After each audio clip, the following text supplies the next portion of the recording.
اعوذ باللہ من الشیطان الرجیم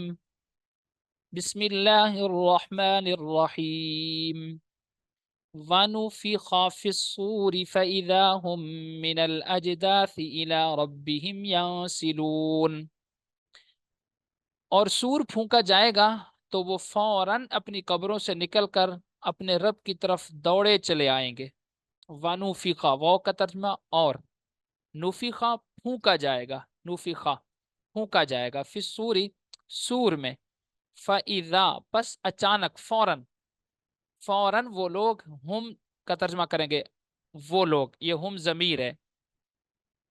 پروناؤن ہے نا، ضمیر ہے، فَإِذَا ہم فوراً وہ لوگ، من الاجداسی، اجداس جدسن کی جمع ہے اور قبر کو بولتے ہیں، اجداس اپنی قبروں سے، الی ربہم اپنے رب کی طرف، ینسلون دوڑتے چلے آئیں گے۔ اس آیت اور اس کے بعد والی آیت کا خلاصہ یہ ہے کہ جس وقت مردوں کو اٹھانے کے لیے دوسری مرتبہ سور میں پھونک ماری جائے گی تو اس وقت وہ کفار زندہ ہو کر اپنی قبروں سے نکل آئیں گے اور اپنے حقیقی رب کے اس مقام کی طرف دوڑتے چلے جائیں گے جو حساب اور جزا کے لیے تیار کیا گیا ہوگا، اور وہ کہیں گے ہائے ہماری خرابی، کس نے ہماری نیند سے ہمیں جگا دیا۔ حضرت عبداللہ بن عباس رضی اللہ تعالیٰ عنہما فرماتے ہیں وہ یہ بات اس لیے کہیں گے کہ اللہ تعالیٰ دونوں نفخوں کے درمیان ان سے عذاب اٹھا دے گا اور اتنا زمانہ وہ سوتے رہیں گے، اور دوسرے نفخے کے بعد جب وہ دوبارہ زندہ ہو کر اٹھائے جائیں گے اور قیامت کی ہول ناکیاں دیکھیں گے تو اس طرح چیخنا شروع کر دیں گے۔ اور اسی طرح بعض مفسرین کہتے ہیں کہ جب کفار جہنم اور اس کے عذاب کو دیکھیں گے تو اس کے مقابلے میں انہیں قبر کا عذاب آسان معلوم ہوگا، اس لیے وہ خرابی اور افسوس پکار اٹھیں گے، اور اس وقت یہ الفاظ وہ کہیں گے کہ ہمیں کس نے اپنی قبروں سے اٹھا دیا۔ قالو، وہ کہیں گے یا ویلنا، ہائے ہماری بربادی، ہائے ہمارے اوپر افسوس، من بعثنا، کس نے ہمیں اٹھا دیا، من کس نے، بعثا اٹھا دیا، نا ہمیں، نون علی زبر نا کا ترجمہ ہوتا ہے نا ہمیں، کس نے بعثا اٹھا دیا، نا ہمیں، من مرقدنا ہماری خوابگاہ سے، ہمارے آرام کرنے کی جگہ سے۔ جیسا کہ میں نے حضرت عبداللہ ابن عباس رضی اللہ تعالیٰ عنہما کا قول ذکر کیا کہ وہ فرماتے ہیں اصل میں قیامت پہلے ایک نفخہ ہوگا پھر دوسرا نفخہ ہوگا۔ حضرت اسرافیل علیہ الصلوۃ والسلام پہلے ایک مرتبہ سور پھونکیں گے تو ساری دنیا ختم ہو جائے گی، کچھ بھی زندہ اس میں نہیں رہے گا، پھر اس پر 40 سال کا عرصہ گزرے گا، اس 40 سال کے عرصے میں کفار سے عذاب کو اٹھا دیا جائے گا تو ان کو تھوڑی سی راحت ملے گی، پھر دوسرے نفخے میں ان کو دوبارہ زندہ کیا جائے گا، تو چونکہ یہ زمانہ ان کا آرام کا گزرا ہوگا اس لیے وہ کہیں گے کہ پتہ نہیں کس نے ہمیں ہماری آرام گاہ سے اٹھا دیا۔ ہاذا، تو ان سے کہا جائے گا ہاذا، یہ ہے وہ، ہاذا اس میں اشارہ ہے، ہاذا یہ ہے وہ، ما وعد الرحمن، جس کا رحمان نے وعدہ کیا تھا، وصدق المرسلون، اور رسولوں نے سچ کہا تھا۔ تھوڑی سی اگر آپ توجہ کریں نا تو اردو کے الفاظ ہی ہم استعمال کر رہے ہوتے کہ وعدہ، وعدہ اردو میں بھی ہم بولتے ہیں، یہ وہ ہے کہ جس کا وعدہ کیا ہے رحمان نے، صدق کا صدق اردو میں بولتے ہیں، صدق کا لفظ صدق اور سچائی، اور رسولوں نے سچ فرمایا تھا۔ ان كانت الا صيحة واحدة فاذا هم جميع لدينا محضرون، وہ تو صرف ایک ہی زور کی آواز ہوگی پھر وہ سب ہمارے سامنے حاضر کیے جائیں گے، یعنی نفخہ ثانیہ، دوسری مرتبہ جب حضرت اسرافیل علیہ الصلاۃ والسلام پھونک ماریں گے سور کے اندر تو ایک چیخ پیدا ہوگی، اور اس چیخ کے فوراً بعد سارے لوگ اللہ کے سامنے میدان محشر میں حاضر ہو جائیں گے۔ ان کانت، یہ ان کا ترجمہ ہم نے نفی والا کرنا ہے، کیوں؟ اس لیے کہ اس کے بعد الا آ رہا ہے، یہ میں پہلے قاعدہ بتا چکا ہوں، نہیں ہے یہ مگر صیحۃ واحدہ، ایک چیخی، فَإِذَا هُمْ پس وہ سارے کے سارے لوگ، جمیعن سارے کے سارے، لدینا ہمارے سامنے، محضرون حاضر کر دیے جائیں گے، محضرون وہ سارے کے سارے لوگ ہمارے سامنے حاضر کر دیے جائیں گے۔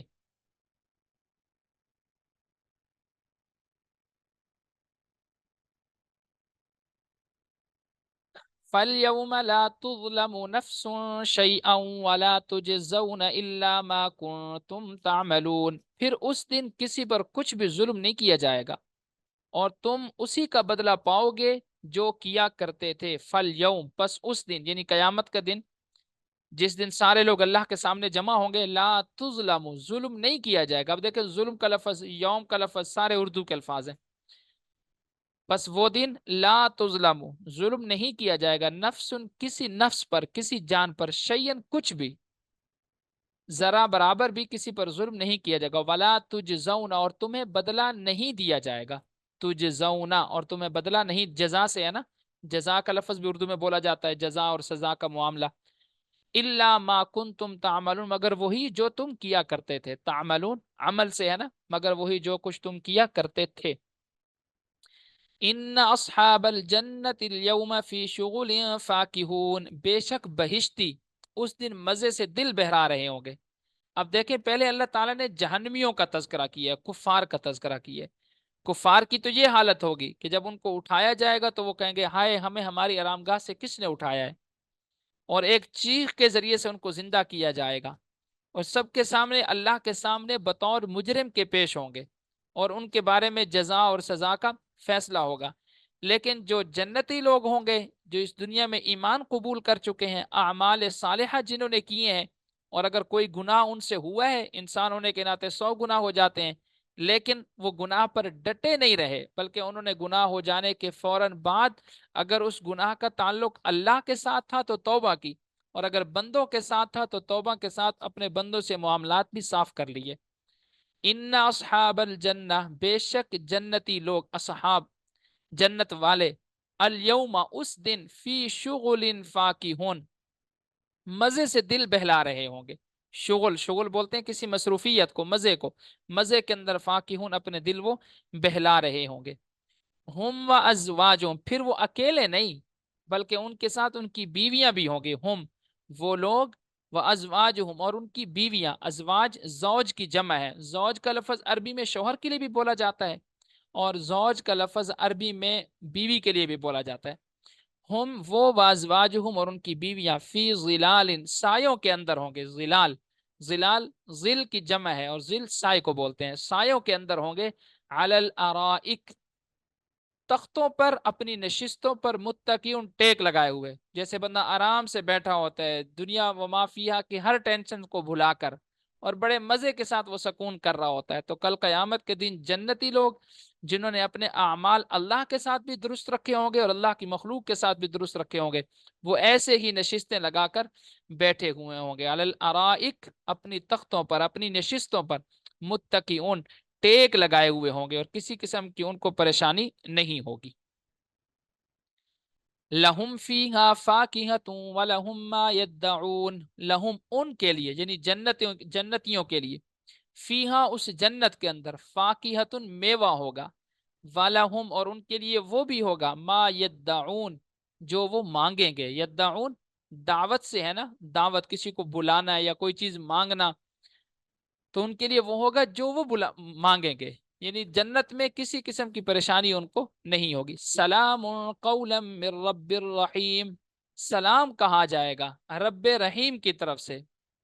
اب دیکھیں نا، دنیا کے اندر بھی اللہ کی طرف سے ایمان والوں کو سلام کہا جاتا ہے،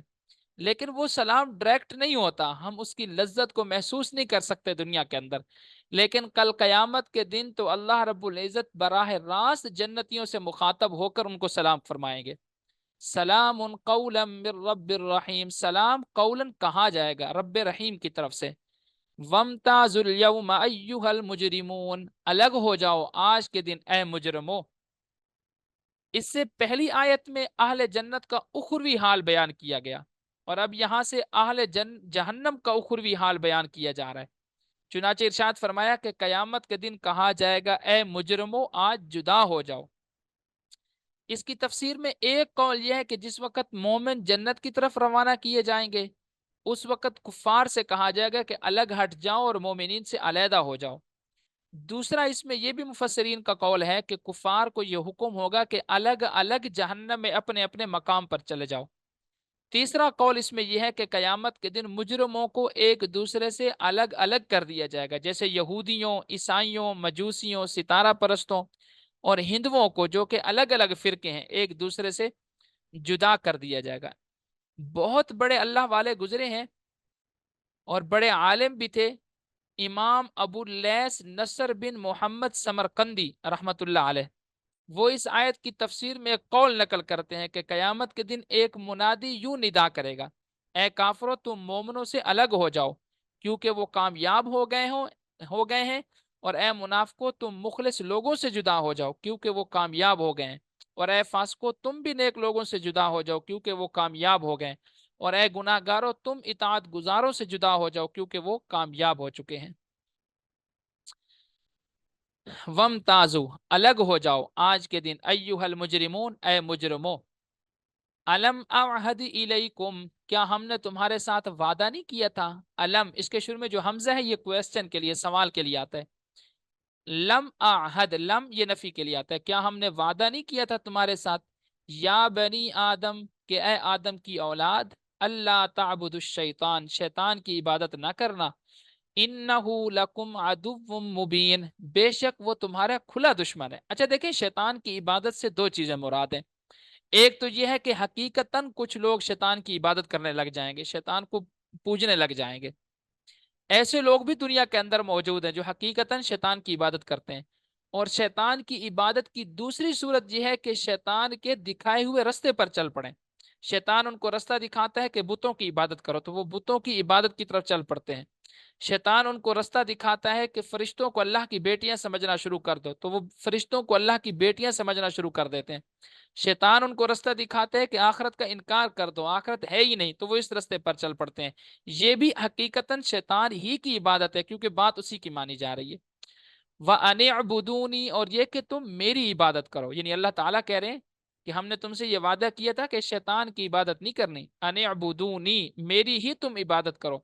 هَذَا صِرَاطٌ مُسْتَقِيم، یہ ہے سیدھا رستہ،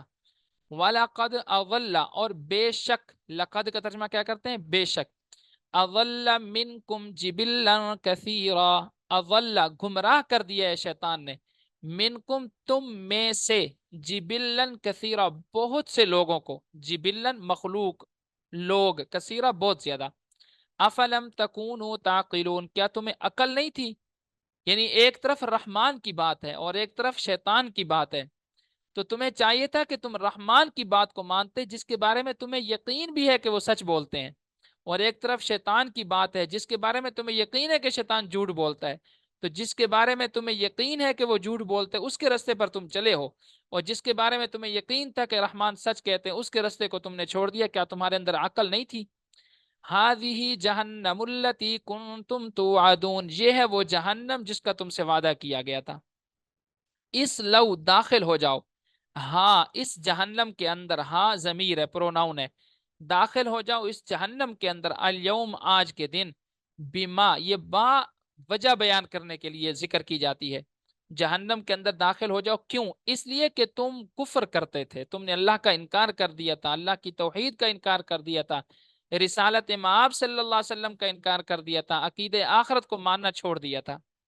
الیوم نختم علی افواہہم، آج کے دن ہم مہر لگا دیں گے، علی افواہہم ان کے منہوں پر، افواہ فوہن کی جمع ہے، ان کے منہوں پر ہم مہر لگا دیں گے، وتکلمنا ایدیہم، اور ہم سے کلام کریں گے، ایدیہم ان کے ہاتھ، ہم سے کلام کریں گے ان کے ہاتھ، وتشہد ارجلہم، اور گواہی دیں گے ان کے پاؤں، بما کانوا یکسبون، ان تمام کاموں کی جو وہ کیا کرتے تھے۔ اصل میں شروع کے اندر تو کافروں کی زبانیں بولیں گی، لیکن وہ اپنی زبانوں سے اپنے شرک کا انکار کر دیں گے، اور اپنی زبانوں سے جو گناہ انہوں نے کیے ہوں گے وہ تمام کے تمام گناہوں کا انکار کر دیں گے، لیکن پھر اللہ تعالیٰ مجرمین اور کافروں کی زبانوں پر مہر لگائیں گے، اور پھر اجازت ہوگی ان کے ہاتھوں کو، ان کے پاؤں کو بولنے کی، ان کے اعضائے جسم بولنا شروع ہو جائیں گے، جیسا کہ ایک حدیث میں حضور صلی اللہ علیہ وآلہ وسلم نے اس کی نشاندہی فرمائی ہے کہ کل قیامت کے دن انسان نے جس عضو سے جو گناہ کیا ہوگا وہ عضو اس کے خلاف کھڑا ہو جائے گا، جس جگہ پر اس نے گناہ کیا ہوگا وہ جگہ اس کے خلاف بولنا شروع ہو جائے گی۔ وَلَوْ نَشَاءُ لَطَمَسْنَا، اور اگر ہم چاہتے لَطَمَسْنَا ختم کر دیتے، عَلَىٰ أَعْيُنِهِمْ ان کی آنکھوں کو، اعین عین کی جمع آنکھ کو بولتے ہیں، چشمے کو بھی بولتے ہیں، عین کا لفظ عربی زبان میں بہت ساری چیزوں کے لیے آتا ہے، آنکھ کے لیے یہاں پر استعمال ہوا ہے، اور اگر ہم چاہتے تو مٹا دیتے، ختم کر دیتے ان کی آنکھوں کو، یعنی دنیا کے اندر رہتے ہوئے ان کی آنکھیں دیکھنے کے قابل نہ رہتی۔ فَاسْتَبِقُوا الصِّرَاطَ، پھر یہ رستہ تلاش کرتے رہتے، استبق یستبق، دوڑ پڑنا، کسی چیز کو تلاش کرنا شروع کر دینا، فَأَنَّا يُبْصِرُونَ، پس یہ کہاں دیکھ سکتے، یعنی جب اللہ کی طرف سے بینائی ختم ہو جاتی پس یہ کہاں دیکھ سکتے۔ تو دنیا کے اندر اللہ نے بینائی عطا کی ہے، جہاں دنیا کے اندر انسان اس بینائی سے فائدہ حاصل کرتے ہوئے اور بہت ساری چیزوں کو دیکھتے ہے، اس کو چاہیے کہ وہ حقیقت کو بھی دیکھے، اس کو چاہیے کہ اللہ نے جو پیغمبر بھیجے ان کی تعلیمات پر بھی ذرا نظر ڈالے۔ وَلَوْ نَشَاءُ لَمَسَخْنَاهُمْ عَلَى مَكَانَتِهِمْ، اور اگر ہم چاہتے تو مٹا دیتے ان کی صورتیں ان کی جگہوں پر، لَمَسَخْنَا مسخ کر دینا، مٹا دینا، بگاڑ دینا، اور اگر ہم چاہتے تو بگاڑ دیتے ان کو عَلَى مَكَانَتِهِمْ ان کی جگہوں پر، یعنی جو شخص جہاں گناہ کرتا وہیں اس کی شکل بگاڑ دی جاتی، لیکن اللہ نے ایسا کیا نہیں ہے۔ فَمَا اسْتَطَاعُوا، پس ان کے پاس طاقت نہ ہوتی، ان کے پاس قوت نہ ہوتی، مزین آگے چلنے کی، ولا یرجعون، اور نہ ہی یہ پیچھے لوٹ سکتے، لیکن اللہ تعالیٰ نے ایسا کیا نہیں ہے کہ دنیا کے اندر انسان 100 دفعہ 1000 دفعہ گناہ کرتا ہے، نہ تو اس کا چہرہ مسخ ہوتا ہے اور نہ ہی اللہ تعالیٰ اس کی بینائی کو ختم فرماتے ہیں۔ اور یہ خاص اللہ تعالیٰ نے انعام امت محمدیہ پر بھی کیا ہے کہ پہلے زمانے کے اندر کچھ گناہوں پر لوگوں کی شکلیں مسخ کر دی جاتی تھی، دنیا ہی کے اندر ان کو عذاب دے دیا جاتا تھا، لیکن اللہ تعالیٰ نے امت محمدیہ پر ایک خاص فضل فرمایا کہ دنیا کے اندر اللہ تعالیٰ نے ان کو یہ سزا جاری نہیں فرمائی۔ اس رکوع کے اندر جو اہم چیز ہے اس میں سب سے پہلے دنیا میں آخرت کی تیاری کرنا یہ عقل مندی کا کام ہے، جیسا کہ حضور صلی اللہ علیہ وآلہ وسلم نے ارشاد فرمایا، الکیس من دان نفسہ وعمل لما بعد الموت، کہ عقل مند وہ شخص ہے جو آخرت کی تیاری کرتا ہے اور اپنے مرنے کے بعد اپنی آخرت کو سنوار لیتا ہے۔ اور دوسرا، مجھے نہیں معلوم کہ میں کس گروہ میں جدا کیا جاؤں گا، جیسا کہ وَامْتَازُ الْيَوْمَ أَيُّهَا الْمُجْرِمُونَ میں آپ نے پڑھا ہے کہ کل قیامت کے دن اللہ تعالیٰ کہیں گے کہ آج جو مجرمین ہیں وہ مومنین سے اور کامیاب لوگوں سے جدا ہو جائیں۔ تو اس کے بارے میں ایک بزرگ جن کا نام تھا حضرت ابراہیم بن ادہم رحمۃ اللہ علیہ، حضرت ابراہیم بن ادم رحمۃ اللہ علیہ بہت خاموش رہتے تھے، تو کسی نے ان سے پوچھا کہ آپ خاموش کیوں رہتے ہیں؟ تو حضرت ابراہیم بن ادم رحمۃ اللہ علیہ نے فرمایا، یہ پہلے بادشاہ تھے، تو انہوں نے فرمایا کہ اللہ کے بندو، میری خاموشی کو تم دیکھتے ہو اس لیے کہ میں کل قیامت کے بارے میں سوچتا ہوں کہ کل قیامت کے دن پتہ نہیں مجھے کس گروہ میں اٹھایا جائے گا، میرا ایمان پر خاتمہ ہوتا بھی ہے یہ نہیں ہوتا، میرا کہیں مجرمین میں شمار نہ ہو جائے، مجھے جب وہ وقت یاد آتا ہے تو میری زبان پر چپ کے تالے لگ جاتے ہیں، پھر میری زبان کچھ بولتی نہیں ہے، اور اس غور و فکر میں رہتا ہوں کہ کسی طرح میرا خاتمہ ایمان والوں کے اندر ہو اور کل میدان محشر میں مجرموں کے ساتھ نہ کھڑا ہوں بلکہ ایمان والوں کے ساتھ کھڑا ہوں۔ قیامت کے دن انسان کی اپنی ذات اس کے خلاف ہوگی، یہ لفظ ٹھیک کر لیں، یہ ذات لفظ ہے، جیسا کہ ہم نے پڑھا کہ اللہ تعالیٰ منہ پر مہر لگا دیں گے، زبانیں بولنا ختم ہو جائیں گی، پھر انسان کی اپنی ذات، اس کا اپنا جسم، اس کے اپنے اعضاء اس کے خلاف کھڑے ہو جائیں گے۔ فَمَن نُعَمِّرْهُ نُنَكِّسْهُ فِي الْخَلْقِ أَفَلَا يَعْقِلُونَ، اور ہم جس کی عمر زیادہ کرتے ہیں بناوٹ میں اسے الٹا گھٹاتے چلے جاتے ہیں، کیا یہ لوگ نہیں سمجھتے؟ اور جسے ہم بڑی عمر کا کریں، اسے پیدائش میں الٹا پھیریں تو کیا وہ سمجھتے نہیں؟ اس آیت کو سمجھ لیں، وَمَن نُعَمِّرْ، من اور جس کی نعمر ہم اس کو عمر عطا کرتے ہیں زیادہ، ننکسہ اس کو گھٹاتے چلے جاتے ہیں، فی الخلق پیدا کرنے میں، پیدائش میں، افلا یعقلون کیا یہ لوگ عقل نہیں رکھتے؟ اس آیت کا خلاصہ یہ ہے کہ اوپر بیان کی گئی سزاؤں کا واقع ہونا قابل تعجب نہیں ہے، اس کی ایک نظیر پر ہماری قدرت گواہ ہے کہ جسے ہم لمبی عمر دیتے ہیں تو اسے پیدائش میں الٹا پھیر دیتے ہیں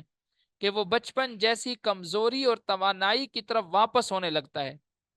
یہ ہم دیکھتے ہیں نا، ہماری عمر بڑھتی بڑھتی بڑھتی دوبارہ ہم عمر کے اس حصے میں چلے جاتے ہیں کہ ہمارا وہ بچپن ہمارے ساتھ لوٹ آتا ہے، بچپن والی باتیں ہو جاتی ہیں، بچپن کی طرح جیسے بچپن میں انسان محتاج ہوتا ہے دوسروں کا، تو بڑھاپے کے اندر بھی جا کر انسان اس کا محتاج ہو جاتا ہے۔ تو قیامت کے دن تو سزا ہے ہی ہے، اس کی ایک نشانی اللہ نے دنیا میں بھی رکھی ہے کہ اپنے بڑھاپے میں بھی تمہیں کیا کرنا چاہیے، غور و فکر کرنا چاہیے۔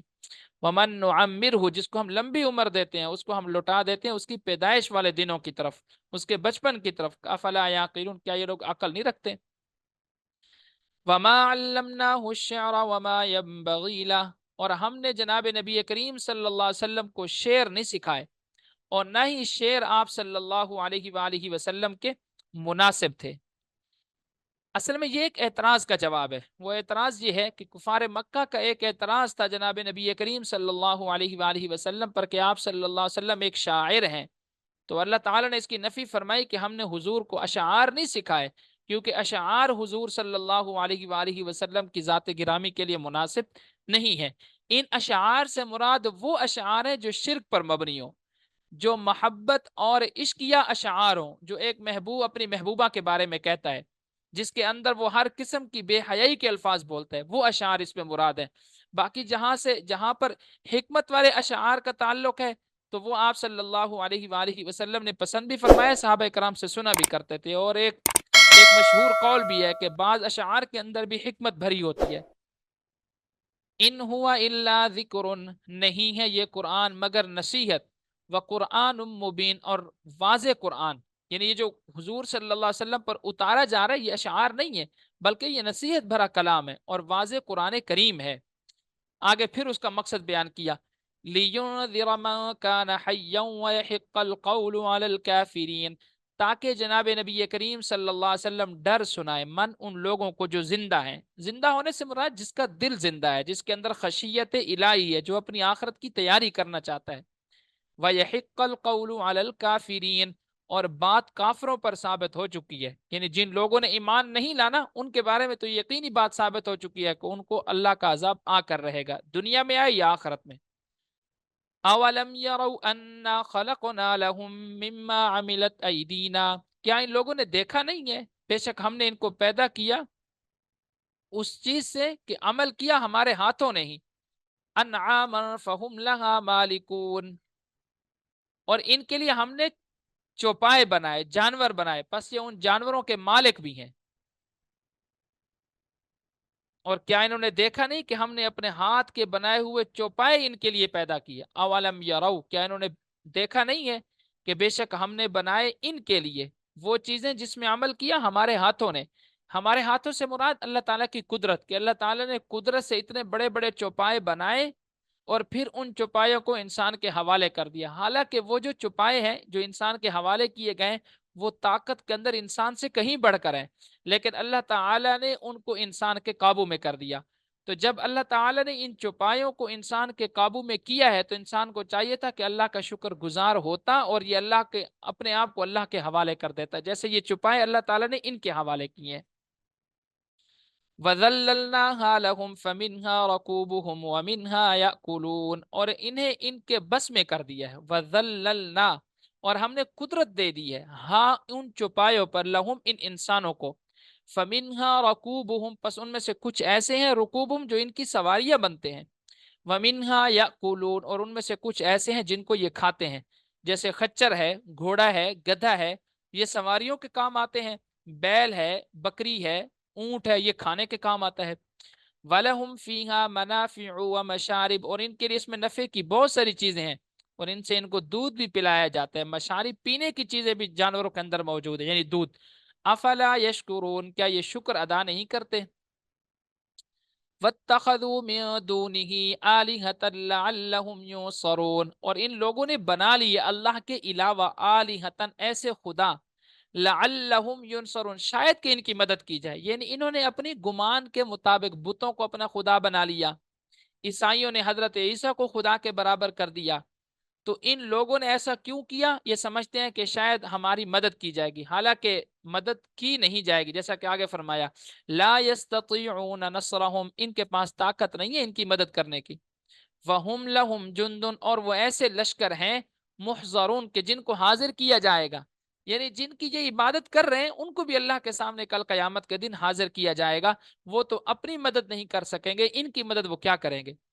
فلا يحزنك قولهم، ان کی باتوں سے آپ غمگین نہ ہوا کریں۔ اس میں حضور صلی اللہ علیہ وآلہ وسلم کو اللہ تعالیٰ نے تسلی دی ہے، فلا يحزن، پس آپ کو پریشان نہ کریں، یحزن پریشان نہ کریں کا آپ کو، قولهم ان کی باتیں، انا نعلم ما یسرون وما یعلنون، انا بے شک ہم نعلم جانتے ہیں، ما یسرون ان باتوں کو جن کو یہ چھپاتے ہیں، یعنی آپ کے خلاف خفیہ تدبیر کرتے ہیں تو اس کو بھی ہم جانتے ہیں، وما یعلنون اور جو باتیں یہ اعلانیہ کرتے ہیں ان کو بھی ہم جانتے ہیں۔ اولم یر الانسان انا خلقناه من نطفة فاذا هو خصیم مبین، کیا انسان نے دیکھا نہیں ہے؟ اب یہاں پر انسان کو اللہ تعالیٰ اس کی جو حقیقت ہے، اس کی جو حیثیت ہے وہ یاد کروا رہا ہے کہ آج انسان اللہ کے سامنے کھڑا ہوا ہے اور اللہ سے مقابلہ کرنے پر اترا ہوا ہے۔ انسان پہلے اپنی حیثیت تو دیکھے، اولم یر الانسان، کیا انسان نے دیکھا نہیں ہے؟ انا خلقناہ، بے شک ہم نے اس کو پیدا کیا ہے، من نطفۃ، ایک نطفے سے، تو جب ایک نطفے سے ہم نے تمہیں پیدا کیا، تمہاری اصل حیثیت یہ ہے، فَإِذَا هُوَ خَصِيمٌ مُبِينٌ، بس آج یہ انسان اللہ کے سامنے واضح جھگڑالو بنا ہوا ہے۔ خصیم، خصیم بولتے ہیں جھگڑالو کو، اور مبین واضح۔ یہ آیت عاص بن وائل یا ابو جہل اور مشہور قول کے مطابق ابی بن خلف کے بارے میں نازل ہوئی، جو مرنے کے بعد اٹھنے کے انکار میں سرکار دو عالم صلی اللہ علیہ وآلہ وسلم سے بحث و تکرار کرنے آیا تھا۔ اس کے ہاتھ میں ایک گلی ہوئی ہڈی تھی، وہ اس کو توڑتا جاتا اور حضور اقدس صلی اللہ علیہ وآلہ وسلم سے کہتا جاتا تھا، کیا آپ کا یہ خیال ہے کہ اس ہڈی کو گل جانے اور ریزہ ریزہ ہو جانے کے بعد بھی اللہ تعالیٰ زندہ کرے گا؟ حضور انور صلی اللہ علیہ وآلہ وسلم نے ارشاد فرمایا، ہاں، اور تجھے بھی مرنے کے بعد اٹھایا جائے گا اور جہنم میں داخل بھی اللہ تجھے فرمائے گا۔ اس پر یہ آیت کریمہ نازل ہوئی اور اس کی جہالت کا اظہار فرمایا گیا۔ چنانچہ اس آیت اور اس کے بعد والی دو آیات کا خلاصہ یہ ہے کہ جو انسان گلی ہوئی ہڈی کا بکھرنے کے بعد اللہ تعالیٰ کی قدرت سے زندگی قبول کرنا اپنی نادانی سے ناممکن سمجھتا ہے، وہ کتنا احمق ہے۔ اپنے آپ کو نہیں دیکھتا کہ ابتدا میں گندا نطفہ تھا، اس نطفے سے تجھے اللہ تعالیٰ نے ایک کامل انسان بنا دیا۔ وَضَرَبَ لَنَا، اور وہ بیان کرتا ہے لنا ہمارے لیے، مثلا مثالیں، وَنَسِيَ خَلْقَ، اور وہ بھول جاتا ہے اپنی تخلیق کو، یعنی ہمارے لیے تو مثالیں بیان کرتا ہے اور کہتا ہے کہ اللہ کیسے زندہ کرے گا اس بوسیدہ ہڈی کو،